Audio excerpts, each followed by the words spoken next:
حضرت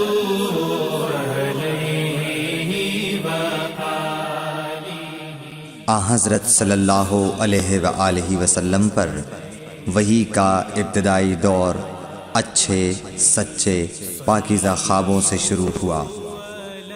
آپ خواب میں جو کچھ دیکھتے وہ صبح کی روشنی کی طرح صحیح اور سچا ثابت ہوتا۔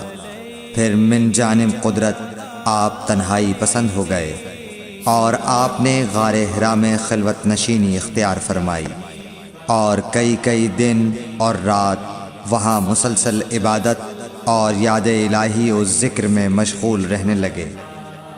جب تک گھر آنے کو دل نہ چاہتا توشہ ہمراہ لیے ہوئے وہاں رہتے۔ توشہ ختم ہونے پر ہی اہلیہ محترمہ حضرت خدیجہ رضی اللہ تعالی عنہا کے پاس تشریف لاتے اور کچھ توشہ ہمراہ لے کر پھر وہاں جا کر خلوت گزین ہو جاتے۔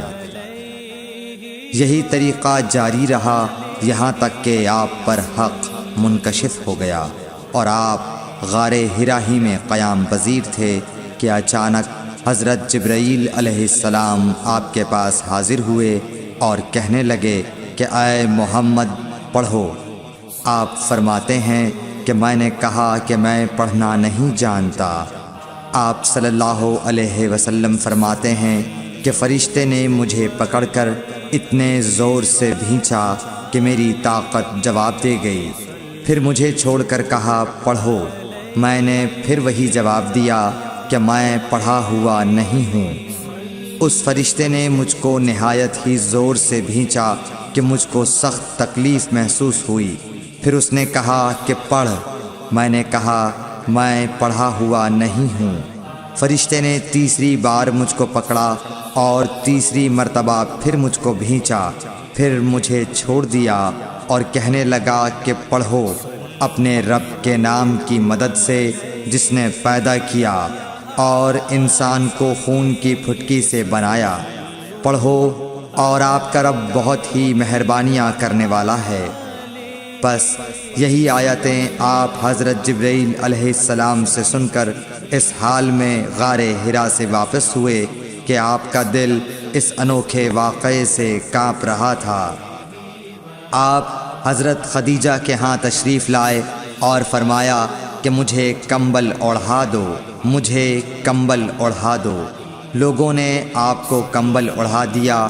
جب آپ کا ڈر جاتا رہا تو آپ نے اپنی زوجہ محترمہ حضرت خدیجہ رضی اللہ تعالی عنہا کو تفصیل کے ساتھ یہ واقعہ سنایا اور فرمانے لگے کہ مجھ کو اب اپنی جان کا خوف ہو گیا ہے۔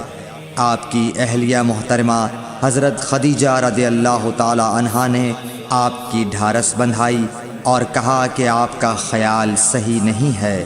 اللہ کی قسم آپ کو اللہ کبھی رسوا نہیں کرے گا۔ آپ تو اخلاق فاضلہ کے مالک ہیں۔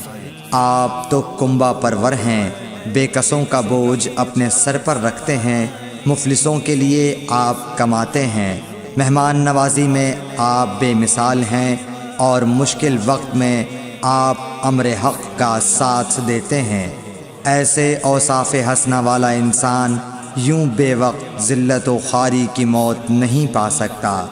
پھر مزید تسلی کے لیے حضرت خدیجہ رضی اللہ تعالی عنہا آپ کو ورقہ بن نوفل کے پاس لے گئیں جو ان کے چچا زاد بھائی تھے اور زمانہ جاہلیت میں نصرانی مذہب اختیار کر چکے تھے اور عبرانی زبان کے کاتب تھے۔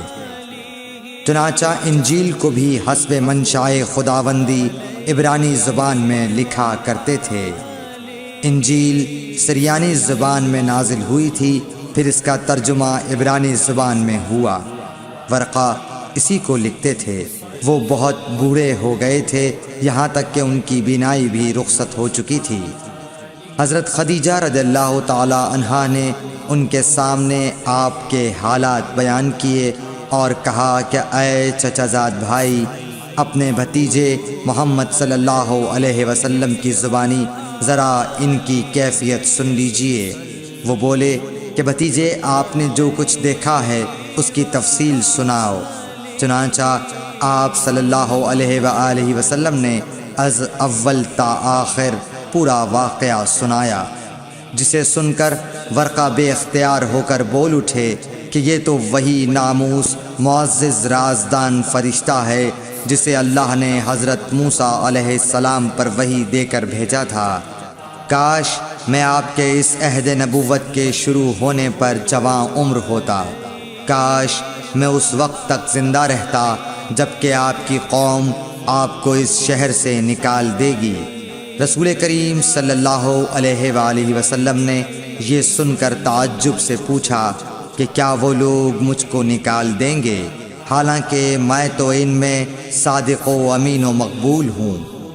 ورقہ بولا، ہاں یہ سب کچھ سچ ہے، مگر جو شخص بھی آپ کی طرح امر حق لے کر آیا لوگ اس کے دشمن ہی ہو گئے ہیں۔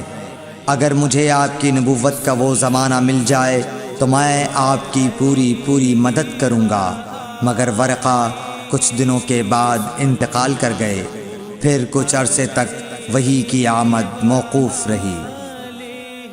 صحیح بخاری حدیث نمبر 3۔